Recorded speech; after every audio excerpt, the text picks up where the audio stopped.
Praise the Lord. സ്വർഗീയ സന്ദേശം എന്ന പ്രോഗ്രാമിലേക്ക് എല്ലാവർക്കും സ്വാഗതം. പ്രിയ ദൈവമക്കളെ, ഇന്നത്തെ എപ്പിസോഡിൽ ഞാൻ നിങ്ങളുമായി പങ്കുവയ്ക്കുന്നത് ദൈവത്തോട് പറ്റിയിരിക്കുക. രൂത്തിന്റെ പുസ്തകം 1-ാം അധ്യായം 15-ാം വാക്യം. രൂത്തിന്റെ പുസ്തകം മൊത്തമായി നമ്മൾ പഠിക്കുമ്പോൾ പ്രധാനമായി 15 മുതൽ 18 വരെയുള്ള വാക്യങ്ങളിൽ രൂത്തിന്റെ ജീവിതത്തിന്റെ മേഖലയെക്കുറിച്ച് വ്യക്തമായിട്ട് നമുക്കവിടെ കാണുവാൻ കഴിയും. വേദപുസ്തകത്തിലെ സഹോദരിമാരുടെ പുസ്തകങ്ങൾ, എസ്തറിന്റെ പുസ്തകം, രൂത്തിന്റെ പുസ്തകം, രൂത്തിന്റെ പേരിൽ തന്നെ ഒരു പുസ്തകം ദൈവവചന അടിസ്ഥാനത്തിൽ വേദപുസ്തകത്തിൽ എഴുതി ചേർക്കപ്പെട്ടിരിക്കുകയാണ്.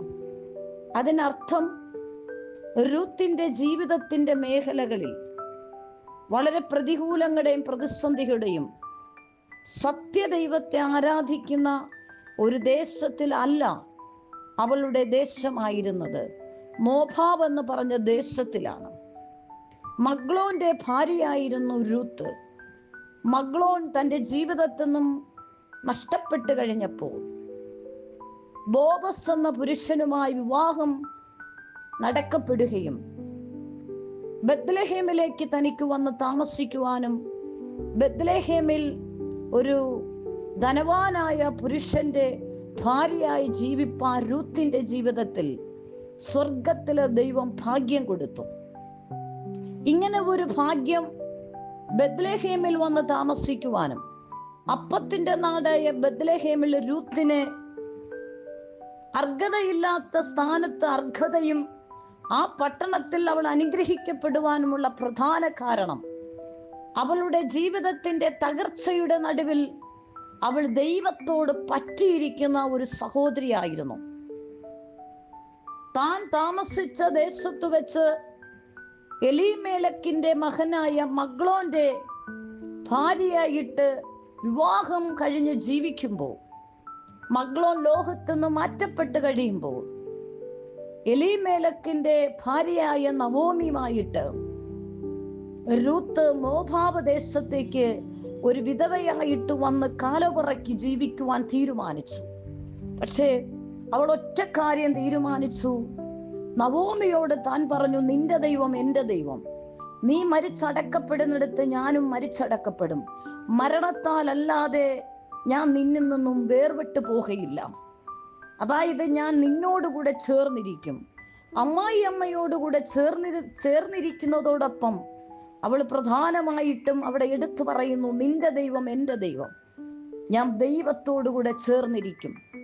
സങ്കീർത്തനം 91-ാം സങ്കീർത്തനത്തിൽ ഒരു വാക്യമുണ്ട്, അവൻ എന്നോട് പറ്റിയിരിക്കാൻ ഞാൻ അവനെ വിടുവിക്കും.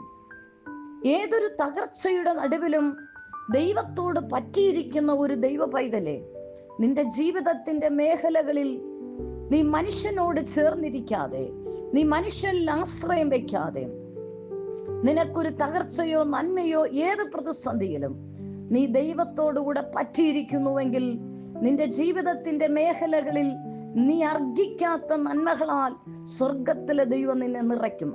അതായത് ദൈവത്തിന്റെ വചനം നമ്മെ പഠിപ്പിക്കുന്നു, ദൈവത്തെ സ്നേഹിക്കുന്ന മക്കൾക്കു വേണ്ടി ദൈവം ഒരുക്കുന്നത് കണ്ണ് കണ്ടിട്ടില്ല, ചെവി കേട്ടിട്ടില്ല, ആരുടെ ഹൃദയത്തിലും തോന്നിയിട്ടുമില്ല. അതേ പ്രിയപ്പെട്ടവരെ, നിന്റെ ജീവിതത്തിൽ നിനക്ക് ഉയർച്ച ലഭിക്കണമോ? നിന്റെ ജീവിതത്തിൽ തകർച്ചയിൽ നിന്നും നീ ഒരു ഉയർച്ച ആഗ്രഹിക്കുന്നുവോ? നീ ഒറ്റ കാര്യം ചെയ്യുക. ഒന്നാമത് നീ ദൈവത്തോട് ചേർന്നിരിക്കുക. ദൈവത്തിലുള്ള ആശ്രയവും ദൈവത്തോട് പറ്റിയിരിക്കുന്ന ഒരു ദൈവീക ജീവിതത്തിന് ഉടമയാണെങ്കിൽ സർവശക്തനായ ദൈവം നിന്റെ ഏത് തകർച്ചയുടെ നടുവിലും നിന്നെ മാനിച്ചു ഉയർത്തുന്ന ദൈവമാണ്. നീ ദൈവത്തോടുകൂടെ ചേർന്നിരുന്നാൽ മതി. വിഗ്രഹങ്ങളെയും തൻ്റെ നാടിനെ വിട്ട് ദൈവത്തോട് ചേർന്നിരിക്കുന്ന ഒരു രൂത്തിന്റെ ജീവിതത്തിൽ സത്യം അവൾ തിരിച്ചറിഞ്ഞപ്പോൾ, സത്യം എന്തോ? സത്യം യേശു, ഞാൻ തന്നെ വഴിയും സത്യവും ജീവനുമാകുന്നു. അവൾ സത്യത്തെ തിരിച്ചറിഞ്ഞു, ക്രിസ്തുവിനെ തിരിച്ചറിഞ്ഞു, സത്യദൈവത്തെ തിരിച്ചറിഞ്ഞു. സത്യം അവളെ സ്വാതന്ത്ര്യമാക്കി.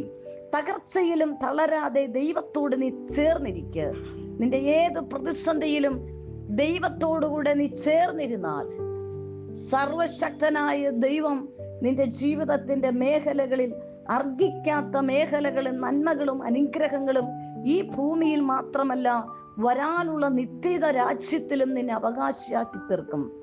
ദൈവത്തോടുള്ള ബന്ധം അവളുടെ തകർച്ചകളെ വീണ്ടും ദൈവം പണിയുകയാണ്.